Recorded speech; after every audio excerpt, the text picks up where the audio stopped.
앞으로 미국이 돈을 계속 풀 거고 자산은 우상향한다면서요. 그럼 그냥 지금이라도 빚내서 풀 레버리지 땡겨놓는 게 정답 아닌가요? 지금 쫄아서 현금 쥐고 있는 거 나중에 10년 뒤에 보면 진짜 바보 같은 짓 아닐까요? 얼마 전 우리나라에서 가장 큰 경제 유튜브 채널 MC분이 이와 같은 질문을 하셨어요. 물론 무조건 우상향하니까 풀 레버리지 악셀 밟아라 그런 말뜻으로 하신 게 아니라 시청자의 궁금함을 대신해서 질문을 하신 거죠. 그리고 이 질문에 대해 제가 평소 좋아하는 전문가께서 답변을 주셨는데 사실 뭐 확실하게 이래라 저래라 하지는 않으십니다. 그래도 요지는 명확해요. 무리한 빚은 권하지 않지만 그렇다고 현금 들고 저점 재는 건 더 위험하다. 일단 시장에 붙어 있어라. 틀린 말은 아닙니다. 맞는 말이죠. 그런데 사실 좀 삐딱하게 보면 이건 전문가가 아니라도 할 수 있는 말이죠. 자산 양극화 심해지는 거 이제 누구나 다 아는 사실이잖아요. 반대로 말하면 전문가라서 이렇게밖에 말을 못하는 걸 수도 있어요. 전문가가 자기 이름이랑 얼굴 걸고 방송 나와서 지금이에요 당신이 몰빵할 시간이라고 하거나 지금 다 파세요 도망치세요 라고 할 수는 없잖아요. 그럼 제 생각을 말씀드려 볼게요. 네가 뭔데? 라고 물으신다면 대답을 해드리는 게 인지상정. 현재 대한민국 직장인 평균 소득은 월 363만원, 중위소득은 278만원이라고 합니다. 중위소득이라 함은 소득 1위부터 꼴찌까지 줄을 세웠을 때 딱 가운데 서는 사람을 말하는 거죠. 저는 현재 지방에서 프리랜서로 일을 하고 있는데요. 바로 딱 저 중위소득 정도의 세후 월 소득을 벌고 있습니다. 그런데 제 나이가 40대에 진입했어요. 40대 평균 중위소득은 약 월 350만원 추정이라고 하네요. 이 연령대가 모든 연령 중에 소득이 가장 높으니까요. 그럼 어디 보자. 이런 빌어먹을. 저는 남들의 평균만큼도 못 벌고 있네요. 즉 대한민국 평균 이하의 가장이라는 거죠. 눈물이 앞을 가리네요. 그러나 저는 주식으로도 돈을 벌고 있습니다. 물론 수익은 쥐꼬리만 하지만 매월 수익을 내기 시작한 지 5년 차로 들어섰어요. 애초에 저희 주 서식지는 국장, 그것도 코스닥이니 주식시장이 상승을 하든 하락을 하든 매월 꾸준히 벌고 있다는 거죠. 그러니까 이게 무슨 말이냐면요. 현실에서는 지방 중소기업 소속 프리랜서 쭈구리지만 주식시장에서는 어느 정도는 좀 친다고요. 물론 진짜 수익 잘 내는 무서운 형님들 앞에서는 찍소리도 내지 못할 귀요미지만요. 뭐 수익금 인증은 없으니까 그냥 이 자식 이 턴은 허언증 환자구나 라고 생각하고 보시면 돼요. 여하튼 이런 허언증 환자가 강조해서 말씀드리는데요. 저는 수익금이 작습니다. 수익금이 작다고요. 방금 제가 나는 수익금이 작다 라고 한 말이 무슨 뜻인지 이해가 잘 안 가실 텐데요. 한번 천천히 말씀드려 볼게요. 저는 약 10년 전에 주식을 처음 접했어요. 그러다 주식 당일 단타를 익혀보려고 3년 가까이 방구석에서 폐관 수련하다가 주화인마에 걸렸어요. 거의 폐인이 되었죠. 그래서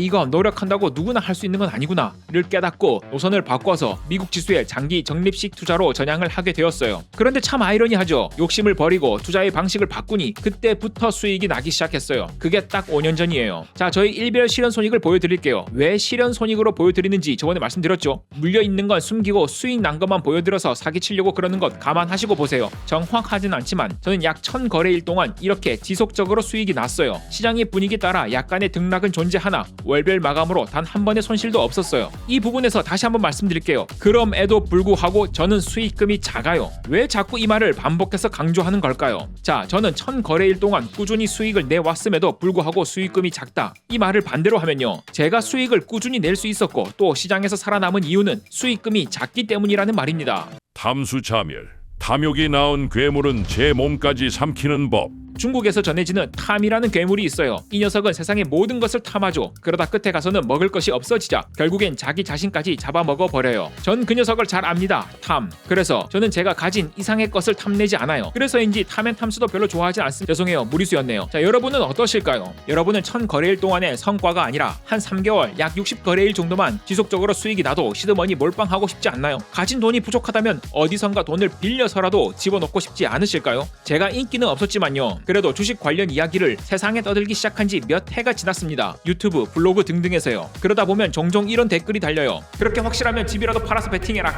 이런 분은 장담컨대 지속적인 수익을 내본 적이 없는 분이세요. 왜냐하면 그 반대가 되어야 하거든요. 그렇게 확실하면 과한 리스크를 짊어져라가 아니라 그렇게 과한 리스크를 안 지니까 지속적인 수익이 나고 있는 것인데 말이죠. 그리고 여담이지만 저 실제로 집 팔아서 주식하고 있는 중입니다. 뭐 제가 살던 집이 지방 시골집이라 좀 싸구려긴 했지만요. 어찌됐든 저는 대한민국에서 살아가는 한 명의 가장으로서 제 집을 팔아 주식시장에 태울 정도로 확신은 가지고 있습니다만 저는 알고 있거든요. 투자금은 자신의 통제 하에 있어야만 살아남을 수 있다는 걸요. 그래서 그 수많은 승리의 경험 속에서도 저는 탐에게 잡아먹히지 않는 겁니다. 아까 첫 질문으로 돌아가서요. 앞으로도 미국은 돈을 풀 거고 자산은 오를 텐데 지금 돈을 빌리거나 무슨 수를 써서라도 더 사야 하는 것 아닐까? 비전문가에다 수익금을 증명할 생각도 없는 수상한 원숭이인 제가 감히 대답을 드리자면요. 절대 안 됩니다. 절대요. 특히 저와 소득이 비슷하면서도 이 사회에 가장 많은 비중을 차지하는 우리 같은 보통 사람들은 더더욱 절대 안 됩니다. 9918 99번의 승전국 끝에 숨겨진 단 한 자루의 비수. 제 영상을 예전부터 보신 분들이라면 제가 앵무새처럼 반복하는 말 중에 하나가 이것이라는 걸 아실 거예요. 투자시장은 99번의 성공 뒤 찾아오는 단 한 번의 실패로 링에서 쫓겨나는 곳이다. 주위에서 투자나 사업 크게 실패하신 분들 혹시 보셨나요? 아니면 본인이 그런 경험이 있으신가요? 그런 분들의 공통점이 하나 있습니다. 처음부터 못해서 야금야금 제 살 깎아 먹다가 KO 되는 사람은 의외로 많지 않아요. 오히려 실컷 경기를 잘 리드하다가 정말 우연히 들어온 카운터 펀치 한 방, 아니 턱에 살짝 스쳤을 뿐인 럭키 펀치 한 방에 무릎이 풀려서 링 바닥에 처박히는 사람이 사열종대 안자번호로 연병장 2바퀴입니다. 제가 주식 투자로 지속적인 성과가 있음에도 빠르게 투자금을 늘리지 않는 이유도 이와 비슷해요. 저는 지금 제가 한 번의 큰 실패로 가기 위한 99번의 성공 중일 수 있다는 의심을 절대 거두지 않거든요. 알아요. 여러분 마음 급하신 거 다 압니다. 현재 미국 지수는 S&P 500 기준으로 3년간 약 82%가 올랐다고 하네요.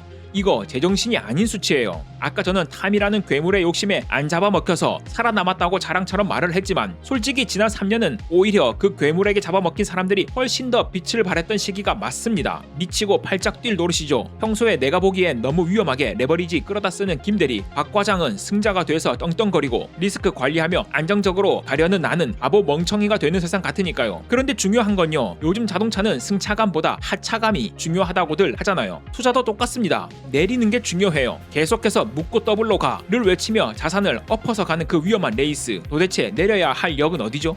난 이 정도 벌었으니까 됐어. 이제 욕심 부리지 말고 내리자. 과연 인간이 그게 될까요? 그게 되는 사람은 어떤 사람이냐면요. 천재 선행.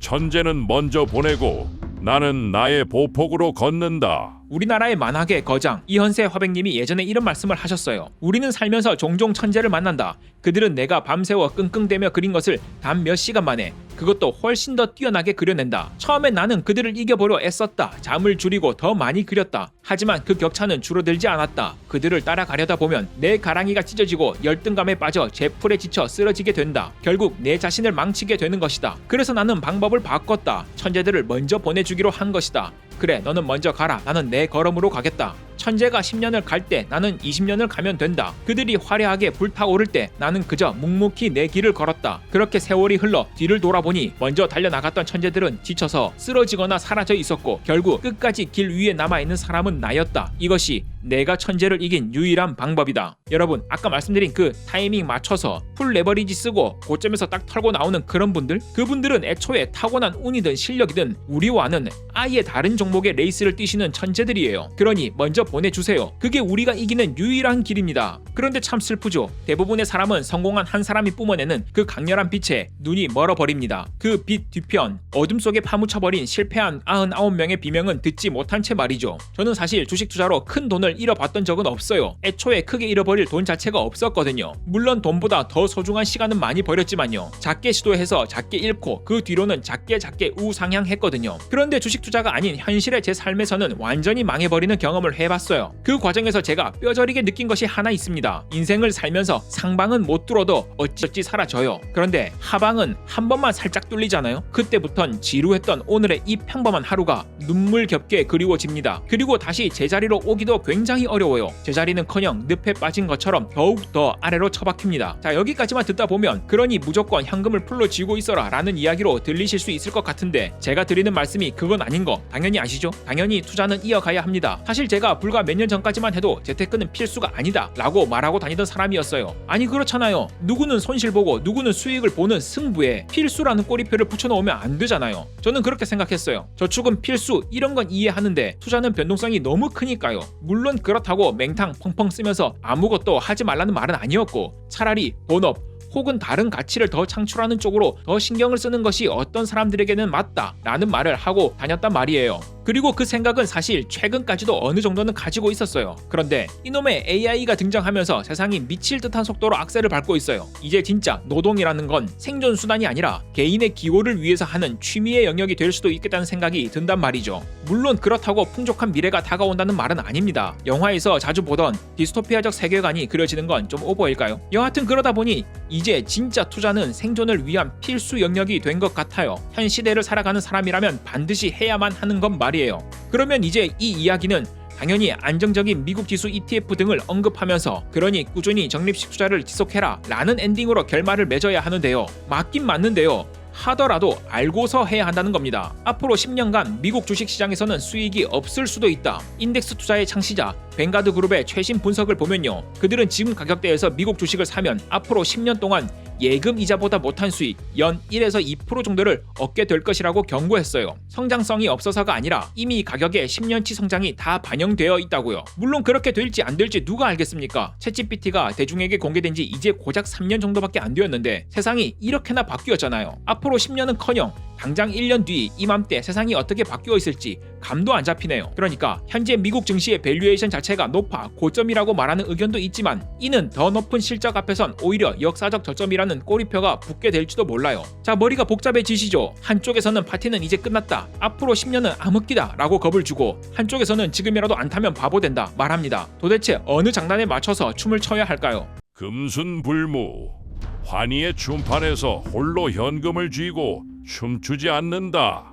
정답은 춤을 추지 않는 것입니다. 아까 이현세 화백님의 말씀처럼 내가 도저히 따라갈 수 없는 천재들의 춤 사위는 그냥 구경만 하세요. 그 장단에 휩쓸리면 가랑이만 찢어집니다. 내 호흡, 내 페이스로 판을 끌고 와야 해요. 그러려면 알고 있어야 합니다. 내가 감당할 수 있는 리스크가 어디까지인지. 그래야 남들이 북치고 장구칠 때 멍하니 쳐다보지 않고 내 갈 길을 갈 수 있거든요. 첫째, 자신의 소득에서 일정 부분만큼은 적립식 투자를 이어갑니다. 이 영역은 필수 영역이에요. 뭐 자신이 개별 주식 종목 공부를 하셔서 인플레이션을 상회할 만큼 따라가실 수 있다면 그것도 자신만의 방법일 수 있어요. 하세요. 대신 우량한 종목에 꾸준히, 저는 그럴 자신도 신념도 생기지 않아서 지수에 적립식으로 투자합니다. 그러나 제가 끊임없이 강조하는 부분은 바로 여기입니다. 둘째, 반드시 일정 부분만큼은 현금을 쥐고 있으세요. 달러든 단기 채권이든 아니면 요즘에 쓰레기 취급받는 원화든 상관없습니다. 그냥 현금성 자산을 쥐고 계세요. 그리고 시장이 무너질 때 그때 그 자산을 굴리는 겁니다. 진짜 억소리도 안 날 만큼 무서울 때 그때 용기를 내서 딱 한 발만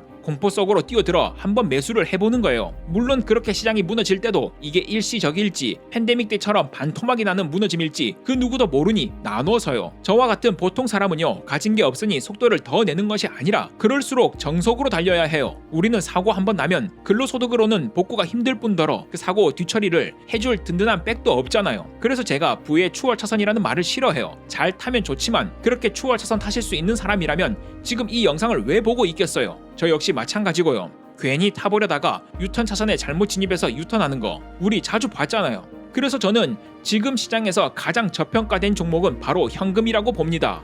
상승장에서 일정 부분 현금을 쥐고 있는 건 시장에서 소외되기를 자처하는 바보 같은 짓이 아니에요. 언제 어디서 날아올지 모르는 시장의 럭키펀치로부터 내 턱을 보호하는 가장 확실한 가드를 올리고 있는 것이죠. 요즘 다들 그러잖아요. 보험 들 돈으로 주식이나 더 사지 아깝게 그걸 왜 내냐고요. 저도 사실 그래서 웬만한 보험은 다 정리했습니다. 하지만 가족 중에 한 분이라도 크게 아파보신 분들은 아실 거예요. 평소엔 그토록 쓸모없어 보이던 보험이 위기의 순간에는 생명줄이 된다는 것을요. 위기는 우리가 원한다고 피할 수 있는 게 아니니까요. 부디 여러분의 소중한 자산, 아니 인생의 하방이 뚫리지 않기를 바라며 오늘 영상 마칩니다. 감사합니다.